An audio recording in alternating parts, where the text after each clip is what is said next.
My name is Duane Wright. I am entering my third year in the PhD program in the Sociology Department at UC Davis. I did my undergraduate work in sociology at UMass Boston. My research focuses on teachers' work and teacher and community movements for more control over schools. Before coming to Davis, I spent 8 years working in the Brockton public school system in various capacities as a substitute teacher, a paraprofessional in special education, and in an after-school and summer program. Neither of my parents has a college degree, and the only reason I can even be here right now working on my PhD is because of all of the amazing work over many decades by UCTAs to establish this local union. Before the union was established, in-state fee missions weren't fully covered, and had TAs not realized how central their labor was to the university and the strength that they had through collective bargaining, there's no way I could afford to be here right now. As it was, it took me until I was 27 to complete my bachelor's degree. I took out as much in loans as I could, but I still had to keep withdrawing from school, so that way I could save up to continue. One time my family was facing some financial difficulties, and my father dropped the family health insurance to decrease the monthly bills. He didn't realize that my status as a student was dependent upon having that health care, and because I couldn't afford the campus health care in such short notice, I had to withdraw from the university. However, this was 3 weeks into the semester, so I was still charged 60% in tuition.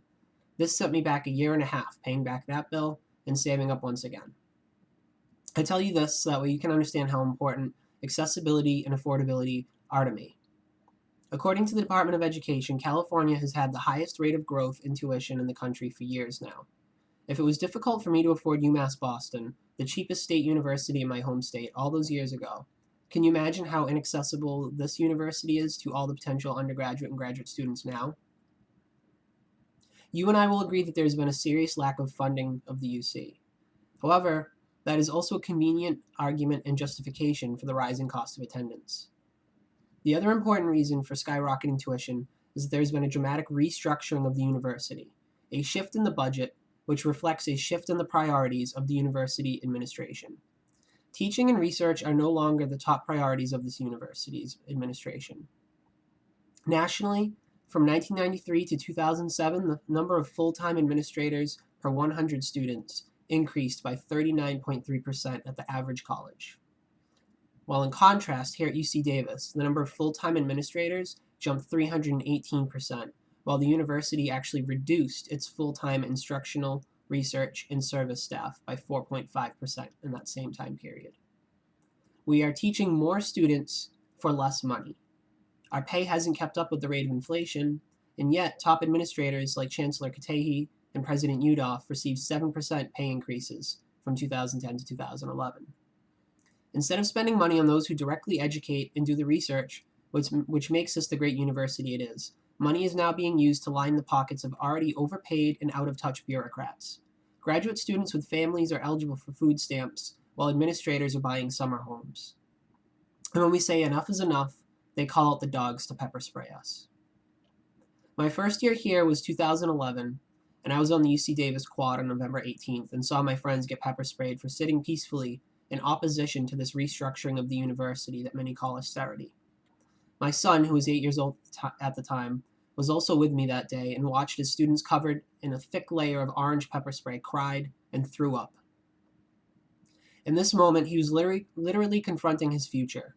He watched the brute force of this restructuring ensure that public higher education, for if it isn't affordable or accessible, then it's not public, will not be there for him when he gets older.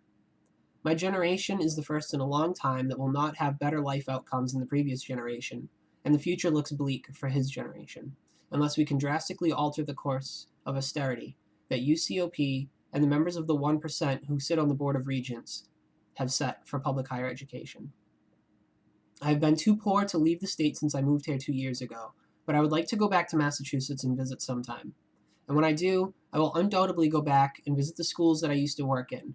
And when I look upon the faces of all those bright, funny, and amazing children that I used to work with, I want to let them know that I'm doing all that I can to fight for their future. I want them to want to learn and to go to college, instead of stop caring because they know that they have no future in this world of the neoliberal university.